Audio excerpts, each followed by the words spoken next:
Hello students, आज हम physics का 4th चैप्टर स्टार्ट करते हैं। चैप्टर का नाम है विद्युत धारिता। अध्याय 4, अध्याय 4 विद्युत धारिता। विद्युत धारिता, ठीक है। अब देखो, प्रकृति में जो पदार्थ पाए जाते हैं, प्रकृति में बहुत सारे पदार्थ पाए जाते हैं। प्रकृति में अनेक प्रकार के पदार्थ पाए जाते हैं।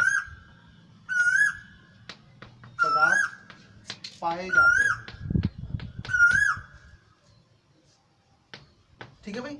अब देखो, ये पदार्थ होते हैं। अब इन पदार्थों में चालन के आधार पर, यानी कंडक्शन के आधार पर इनको मुख्यतः 2 भागों में बांटा गया है। ठीक है ना। वो 2 भाग कौन से हैं? चालक और कुचालक या विद्युत रोधी। ठीक है भाई। तो उनको चालन के आधार पर 2 भागों में बांटा गया है। चालन के आधार पर ठीक है ना। 2 भाग कौन कौन से हो गए? पहला भाग हो गया आपका चालक, ठीक है, और दूसरा हो गया कुचालक या विद्युत रोधी। राइट भाई। 2 प्रकार के है ये। राइट। अब देखो, चालक कौन से पदार्थ होते हैं? चालक वो पदार्थ होते हैं जिनमें आवेशों का प्रवाह आसानी से हो सकता है। चालक कौन से पदार्थ होते हैं? चालक वे पदार्थ होते हैं जिनमें आवेशों का प्रवाह आसानी से हो सकता है। अब इनमें जो आवेशों का प्रवाह होता है वो किनके कारण होता है? मुख्य रूप से मुक्त इलेक्ट्रॉनों के कारण होता है। राइट। इन्हीं मुक्त इलेक्ट्रॉनों के कारण क्या होते हैं? चालक विद्युत धारा का गुण को प्रदर्शित करते हैं। राइट भाई। तो इसके जो एग्जाम्पल्स है कौन कौन से हैं? इसके एग्जाम्पल है चांदी है, लोहा है, निकल है, एल्युमिनियम है, कोबाल्ट है, ठीक है ना, इत्यादि। ये सारे क्या है? इसके चालक के एग्जाम्पल है, यानी ऐसे पदार्थ जिनमें विद्युत धारा का प्रवाह आसानी से होता है क्या कहलाते हैं? चालक कहलाते हैं। राइट। मुख्यतः जो भी तत्व होती है, जो भी आपके जो जैसे मान लो चांदी है, लोहा है, निकल है, कोबाल्ट है, ये सारे क्या होते हैं? चालन के गुण को दर्शाते हैं। राइट भाई। अब देखो, इसमें जो चांदी होती है वो क्या होते हैं? सर्वाधिक चालकता का गुण को दर्शाते हैं, यानी इन पे सबसे ज्यादा करंट चांदी में फ्लो होती है। ठीक है। राइट। अच्छा, दूसरा आता है कुचालक वे होते हैं जिनमें आवेशों का प्रवाह नहीं होता है। अब आवेशों का प्रवाह नहीं होगा तो विद्युत धारा प्रवाह नहीं होगी, और विद्युत धारा नहीं होगी तो वो क्या करेंगे? एक विद्युत रोधी की तरह व्यवहार करेंगे। विद्युत रोधी मतलब विद्युत के प्रवाह को अवरोध करेंगे। तो विद्युत के प्रवाह को अवरोध करेंगे तो इस कारण वो क्या कहलाते हैं? कुचालक कहलाते हैं या विद्युत रोधी। जैसे आपके पास प्लास्टिक है, रबड़ है, सूखी लकड़ी है, ठीक है ना, ये सारे क्या है? एग्जाम्पल कुचालक पदार्थों के एग्जाम्पल्स है। राइट भाई। अब देखो, ये जो कुचालक पदार्थ होते हैं इनको पैरावैद्युत पदार्थ भी कहते हैं। पैरावैद्युत पदार्थ भी बोला गया है, पैरावैद्युत पदार्थ। राइट भाई। तो ये आपके क्या है?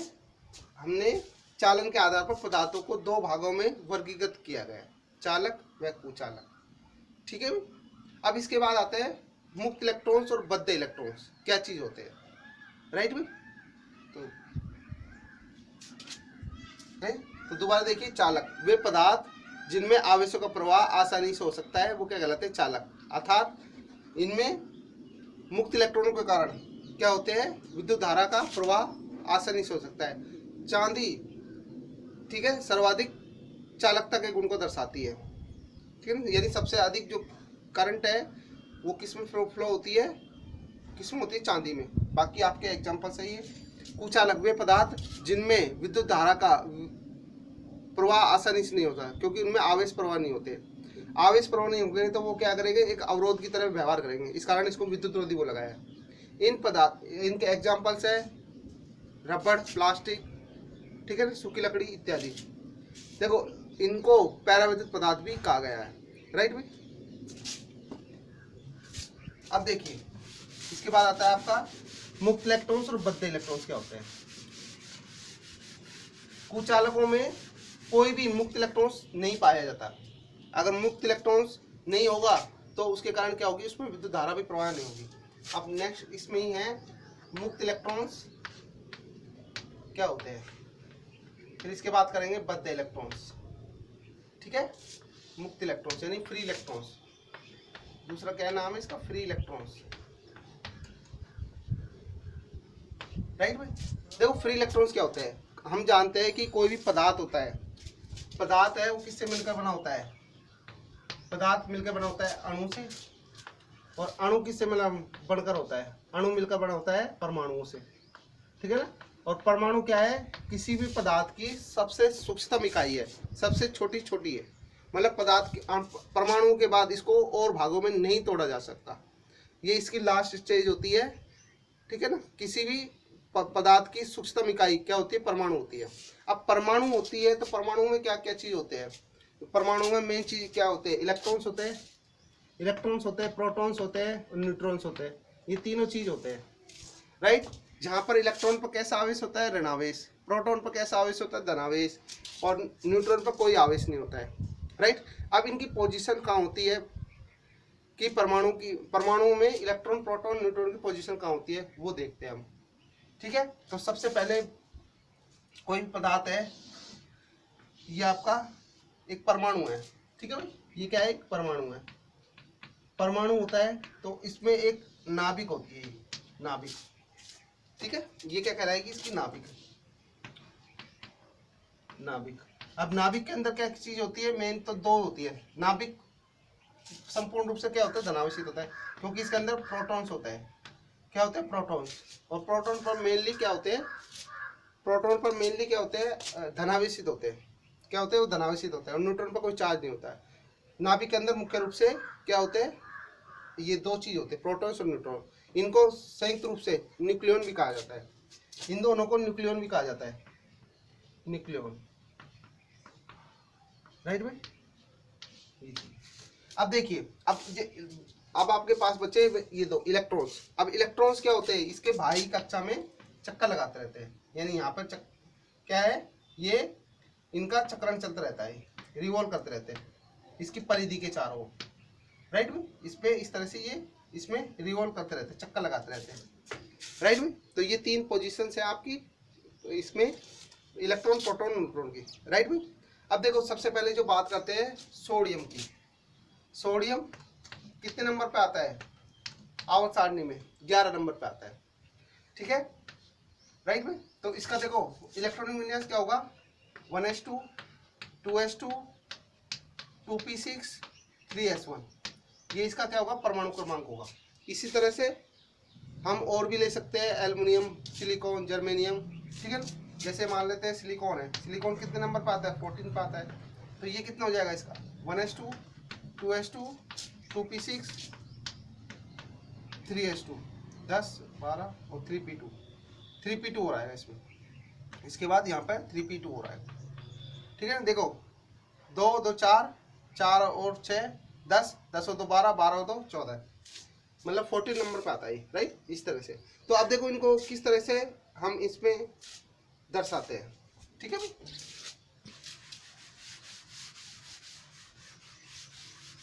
सबसे पहले बात करते हैं सोडियम की। तो सोडियम में क्या होता है, देखो पहली कक्षा, ये आपकी पहली कक्षा हो गई, ठीक है, पहली कक्षा है। तो इसमें कितने इलेक्ट्रॉन्स है, 2 इलेक्ट्रॉन्स है, 1s2 2, यानी s ऑर्बिट। इसमें कितने इलेक्ट्रॉन्स है आपके, 2 ऑर्बिट, 2 इलेक्ट्रॉन्स है, ये 2 इलेक्ट्रॉन्स हो गए इसमें, इस तरह n बराबर 1 पे। तो n बराबर 1 को क्या बोलेंगे, k।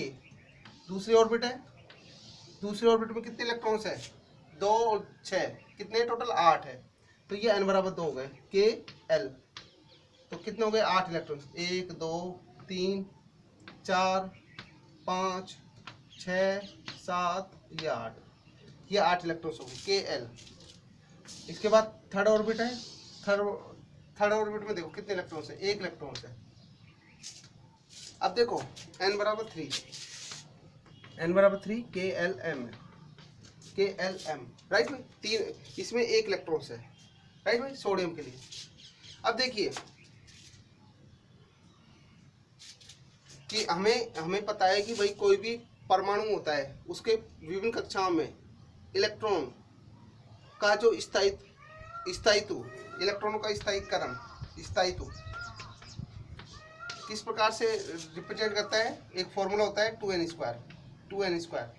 तो 2n स्क्वायर में अगर n बराबर 1 रखेंगे यहाँ पे तो कितना आएगा 2, 1 का स्क्वायर कितना आ गया। पहली कक्षा में इलेक्ट्रॉन कम से कम 2 होने चाहिए अगर वो नाभिक परमाणु स्थायी होगा तो। n बराबर 2 रखो इसमें, तो 2 रखोगे कितना आएगा 2 का स्क्वायर 4, 4 दूनी 8। दूसरी कक्षा में 8 कम से कम 8 इलेक्ट्रॉन होने चाहिए। तीसरी कक्षा में देखिए 2, 3 का स्क्वायर कितना होगा 9, 9 दूनी 18, राइट भाई 18 इलेक्ट्रॉन। अगला है आपका n बराबर 4, ठीक है भाई 2, 4 का स्क्वायर 4, 16, 16 2 या 32, राइट भाई इस तरह से। तो उसके इस कक्षा में कितने होने चाहिए कि ये आउटर यानी बाह्यतम कक्षा में इतने इलेक्ट्रॉन्स कम से कम होने चाहिए KLM इसके हिसाब से, राइट। अब देखो पहली कक्षा में 2 इलेक्ट्रॉन्स है, ठीक है। अगली कक्षा में 2, सेकंड में n बराबर 2 में 8 इलेक्ट्रॉन्स, ठीक है। लेकिन n बराबर 3 में देखो कितने इलेक्ट्रॉन्स होने चाहिए 18 इलेक्ट्रॉन्स होने चाहिए। लेकिन हमारे पास यहाँ पर कितने हैं केवल 1 इलेक्ट्रॉन्स है, ठीक है। क्या है 1 इलेक्ट्रॉन्स है। तो 1 इलेक्ट्रॉन्स है तो ये परमाणु क्या है आपका स्थायी नहीं है। तो स्थायी होने के लिए क्या चाहिए, या तो इसमें 17 इलेक्ट्रॉन चाहिए। 17 इलेक्ट्रॉन्स ये कहीं और से ले, किसी दूसरे तत्व से ले, तो 17 और 1 18, तो आपका ये क्या है फॉलो हो जाएगा 18 इलेक्ट्रॉन्स, ठीक है भाई।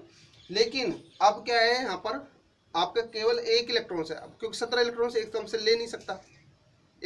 17 इलेक्ट्रॉन्स कोई भी दूसरा तत्व है वो डोनेट नहीं कर सकता, मतलब वहाँ से ले नहीं सकता। तो क्या करेगा, तो इसको स्थायित्व होने के लिए क्या करेगा, तो ये 1 इलेक्ट्रॉन्स क्या कर देगा डोनेट कर देगा, दान कर देगा, राइट में। तो 1 इलेक्ट्रॉन्स अगर ये निकाल देगा तो या एन क्या हो जाएगा धनावेशित हो जाएगा, राइट। तो क्या हो जाएगा, राइट भाई। तो देखिए तो Na में से अगर 1 इलेक्ट्रॉन्स निकाल देंगे, Na में से 1 इलेक्ट्रॉन्स निकाल दिया इसने, तो कितना हो जाएगा Na प्लस हो जाएगा, राइट। ये धनावेशित हो जाता है, राइट। अब देखो ये इसमें से 1 इलेक्ट्रॉन सिर्फ निकाल दिया तो इसकी ये ऑर्बिट खत्म हो गई। तो इसकी बाह्य आउटर ऑर्बिट में कितने इलेक्ट्रॉन्स रह गए 8 ही रह गए, राइट में 8 रह गए। तो क्या होगा ये अब स्थायी तो हो गया, ठीक है ना। तो Na प्लस के रूप में पाया जाता है। इसी प्रकार देखो हम देख सकते हैं। अब देखो जो ये इलेक्ट्रॉन्स है ये मैंने अभी बताया था, ये आउटर ऑर्बिट में कितना इलेक्ट्रॉन्स था 1 इलेक्ट्रॉन्स था, ठीक है ना। तो ये जो बाह्यतम कक्षा में जो इलेक्ट्रॉन्स होते हैं, बाह्यतम कक्षा में जो इलेक्ट्रॉन्स होते हैं वो क्या कहलाते हैं संयोजी इलेक्ट्रॉन्स कहलाते हैं, ठीक है। ये क्या कहलाते हैं संयोजी इलेक्ट्रॉन कहलाते हैं। और इन्हीं संयोजी इलेक्ट्रॉनों को क्या बोलते हैं मुक्त इलेक्ट्रॉन्स बोलते हैं। क्या बोलते हैं इनको मुक्त इलेक्ट्रॉन्स। इन्हीं संयोजी इलेक्ट्रॉनों को क्या बोलते हैं मुक्त इलेक्ट्रॉन्स बोलते हैं। यही मुक्त इलेक्ट्रॉन्स क्या करते हैं चालक जो पदार्थ होते हैं चालक, उनमें विद्युत धारा का प्रवाह आसानी से करवाते हैं, ठीक है ना। मतलब उनमें मुक्त इलेक्ट्रॉनों के कारण ही आवेश का प्रवाह होता है, राइट। अब देखो ये नाभिक से क्या होते हैं, नाभिक का आकर्षण बल क्या होता है इन पर दुर्बल होता है। ये मतलब इतना अट्रैक्शन फोर्स यानी इन पे क्या होता है आकर्षण बल दुर्बल होता है। इन मुक्त इलेक्ट्रॉन्स पर नाभिक का आकर्षण बल क्या होता है दुर्बल होता है, जिस कारण क्या होता है यानी इसकी कंट्रोलिंग पावर से दूर रहते हैं। तो ये क्या कहते हैं ये मुक्त इलेक्ट्रॉन्स है। अब ये मुक्त इलेक्ट्रॉन्स होते हैं तो ये किसी भी तत्व में स्वतंत्र रूप से विचरण करने के लिए फ्री रहते हैं, फ्रीडम रहते हैं। मतलब ये पूरी सतह में यानी पूरी जो सरफेस है वो उसमें क्या होते हैं स्वतंत्र विचरण कर सकते हैं, परंतु उस तत्व से बाहर नहीं आ सकते जब तक इन पर बाह्य सोर्स न लगाया जाए। यानी ये क्या कहते हैं संयोजी इलेक्ट्रॉन्स क्या कहते हैं स्वतंत्र रूप से विचरण करते हैं और ये उस तत्व में रहते हैं जब तक कि इन पर बाह्य बल न लगाया जाए, राइट में। तो इन मुक्त इलेक्ट्रॉनों के कारण क्या होते हैं, तो मुक्त इलेक्ट्रॉन्स क्या होते हैं परिभाषा कैसे लिखोगे, किसी परमाणु की बाह्यतम कक्षा में किसी परमाणु की बाह्यतम कक्षा में उपस्थित इलेक्ट्रॉन ही संयोजी इलेक्ट्रॉन्स कहलाते हैं, और इन संयोजी इलेक्ट्रॉनों को क्या कहेंगे, मुक्त इलेक्ट्रॉन्स। और इन मुक्त इलेक्ट्रॉन के कारण क्या होता है, किसी भी चालक में विद्युत धारा का प्रवाह आसानी से होता है। ये मुक्त इलेक्ट्रॉन्स क्या कहलाते, मुक्त इलेक्ट्रॉन्स स्वतंत्र रूप से विचरण कर सकते हैं, परंतु ये उस पदार्थ को छोड़ नहीं सकते जब तक कि इन पर कोई बाह्य कार्य नहीं किया जाए, राइट। तो ये मुक्त इलेक्ट्रॉन्स कहलाते हैं। इसके बाद आता है आपके बद्ध इलेक्ट्रॉन्स। देखो इससे पहले एक बार सिलिकॉन है, सिलिकॉन में देख लेते हैं कितने हैं, इसमें भी इलेक्ट्रॉन विन्यास क्या होगा इसका वो देख लेते हैं। इनका इलेक्ट्रॉन विन्यास वो देख लेते हैं। देखिए कितने हो गए, 1 पहली कक्षा में 2 है, 2 हो गए, ठीक है। दूसरी कक्षा में कितने हो गए, 8, 2 6 8 इलेक्ट्रॉन्स है दूसरी में। तीसरी में देखो, तीसरी में 2 4 2 2 4, तो 4 इलेक्ट्रॉन्स हो गए, 1 2 3 और 1 4, राइट में। तो आप देखो इसमें KLM, राइट। तो इसमें देखो 4 संयोजी इलेक्ट्रॉन्स है, ठीक है ना। तो ये क्या कहलाएंगे, 4 संयोजी इलेक्ट्रॉन्स कहलाएंगे, राइट भाई। तो इस तरह से सिलिकॉन में भी। अब आते हैं आपके बद्ध इलेक्ट्रॉन्स।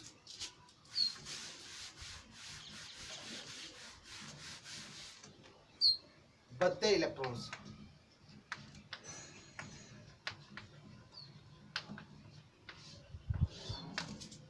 तो बद्ध इलेक्ट्रॉन्स कौन से होते हैं कि वे इलेक्ट्रॉन्स जिन पर नाभिक का आकर्षण बल क्या होता है, प्रबल होता है, ठीक है ना, और वो नाभिक के क्या होते हैं, नजदीक होते हैं, ठीक है। यानी इनको बाउंडेड इलेक्ट्रॉन बोलते हैं। इनको क्या बोलते हैं, बाउंडेड इलेक्ट्रॉन्स, बाउंडेड इलेक्ट्रॉन्स बोलते हैं, राइट। तो वे इलेक्ट्रॉन्स जिन पर नाभिक का आकर्षण बल क्या होता है, प्रबल होता है, क्या कहलाते हैं, वो बद्ध इलेक्ट्रॉन्स कहलाते हैं। इनको अब जैसे ये वाले इलेक्ट्रॉन्स है, ये आपकी ये दोनों इलेक्ट्रॉन्स क्या होंगे, नाभिक के बहुत पास है, ये वाले और ये वाले, ठीक है ना, राइट। तो क्या होंगे, इन पर नाभिक का आकर्षण बल क्या होता है, बहुत प्रबल होता है, ठीक है ना, और ये क्या होता है, नाभिक के बहुत पास होते हैं। तो इनको क्या है, इस परमाणु से बाहर निकालने के लिए बहुत अधिक ऊर्जा की आवश्यकता होती है, तो इनको आसानी से भी नहीं निकाला जा सकता, राइट में। तो वे इलेक्ट्रॉन्स जिन पर नाभिक का आकर्षण बल बहुत प्रबल होता है और वे नाभिक के बहुत पास होते हैं, वो क्या कहलाते हैं, बद्ध इलेक्ट्रॉन्स कहलाते हैं। और इन इलेक्ट्रॉनों को परमाणु से बाहर निकालने के लिए बहुत अधिक ऊर्जा की आवश्यकता होती है, राइट भाई, वो बद्ध इलेक्ट्रॉन्स कहलाते हैं, ठीक है। इसके पश्चात आता है आपका दूसरा टॉपिक होता है कि परावैद्युत और ध्रुवण, राइट। अब देखिए परावैद्युत क्या, अब देखो इससे पहले हम देख लेते हैं कि कोई भी तत्व होता है, अगर मान लो वो इलेक्ट्रॉन त्यागता है और ग्रहण करता है, तो उस पर किस तरह से आवेश आता है, धनावेश आता है या ऋणावेश आता है। तो देखते हैं, सबसे पहले सोडियम है, सोडियम है, मैंने अभी बताया था आपको, ये इलेक्ट्रॉन त्यागता है, ये मतलब इलेक्ट्रॉन डोनेट करता है, ठीक है। तो क्या होगा, एक इलेक्ट्रॉन से अगर इसे निकाल दिया तो Na+ हो गया। क्लोरीन है, क्लोरीन क्या करता है, एक इलेक्ट्रॉन ग्रहण करता है, ग्रहण करेगा तो उसके ऊपर क्या आता है, -। अब ये इलेक्ट्रॉन्स आदान प्रदान करते हैं, क्यों करते हैं, इलेक्ट्रॉन आदान प्रदान इसलिए करते हैं ताकि वो परमाणु स्थायी हो सके, स्थायीकरण के लिए क्या करते हैं, स्टेबल होने के लिए, स्टेबल होने के लिए क्या करते हैं, वो इलेक्ट्रॉनों का आदान प्रदान करते हैं, राइट भाई। अच्छा, दूसरी बात आती है आपकी परावैद्युत और ध्रुवण।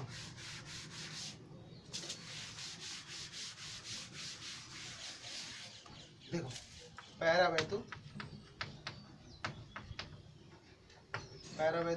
या ध्रुवण,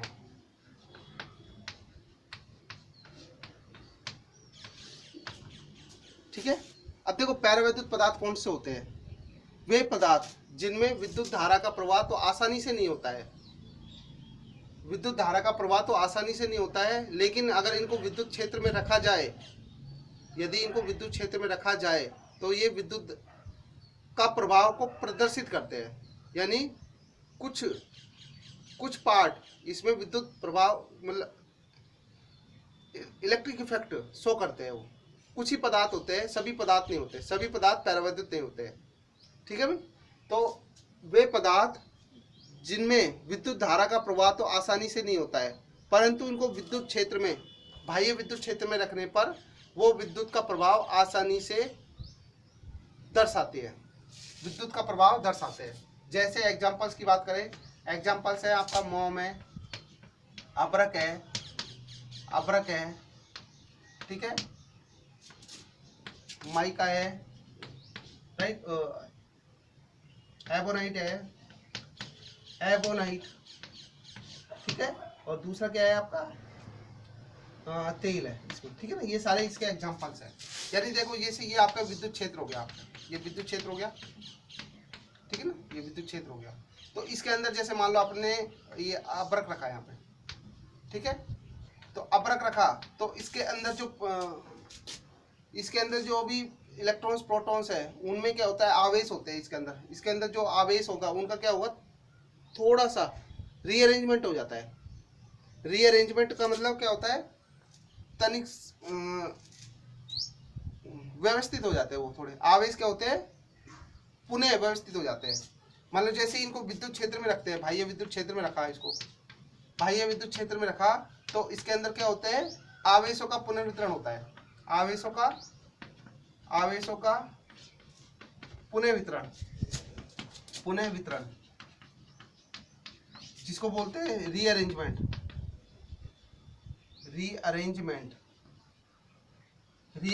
हो जाता है, ठीक है भाई, यानी रीडिस्ट्रीब्यूट।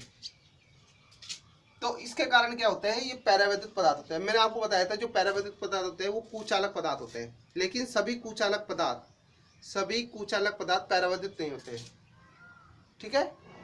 कुछ ही पदार्थ होते हैं जो कि पैरावैद्युत पदार्थ के गुण को दर्शाते हैं, उनके एग्जांपल्स मैंने आपको यहाँ लिख दिया, ठीक है ना।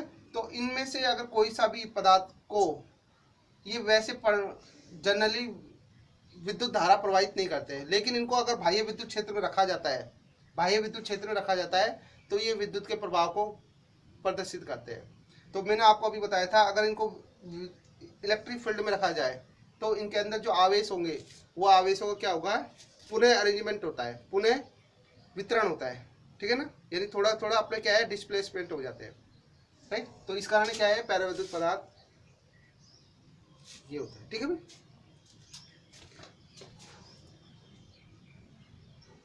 अब देखो पैरावैद्युत जो पदार्थ होते हैं वो मुख्य रूप से कैसे होते हैं, दो प्रकार के होते हैं। कौन कौन से होते हैं वो देखते हैं।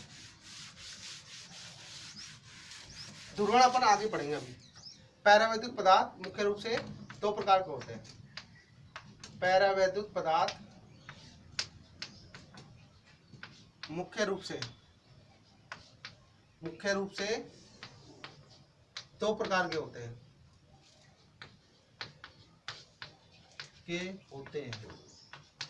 कौन से होते हैं। पहला बात करते हैं ध्रुवीय पैरावैद्युत पदार्थ, दूसरा आता है आपका अध्रुवीय पैरावैद्युत, ठीक है ना। तो पार्ट ए ध्रुवीय पैरावैद्युत, इसको बोलते हैं, इनको पोलर डाइलेक्ट्रिक मटेरियल बोलते हैं। पोलर डाइलेक्ट्रिक मटेरियल, इसको नॉन पोलर डाइलेक्ट्रिक, राइट। देखो इनको है ना अपन नेक्स्ट क्लास में डिटेल में डिस्कस करते हैं, ठीक है। तो आज के लिए इतना ही, राइट भाई।